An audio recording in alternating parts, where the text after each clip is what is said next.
Assalamu alaikum students. Today we will learn a new sound.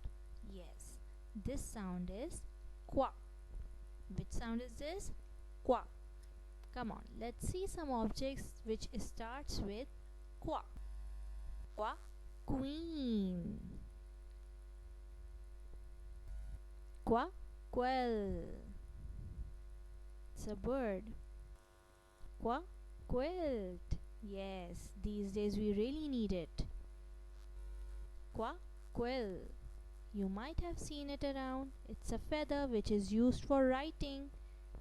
It's called quill. Then, quack quack. It's a sound of a duck. Queue. Yes, we all should stand in a queue and wait for our turn. Alright? Even if you are going to a grocery shop or a mall, you should always stand in a queue and wait for your turn. Now, we need to see the formation. Yes, make a ka, go up, come down and kick back. Very good. Now again. Yes, that's how you make a qua. Now it's revision time. Now repeat with me.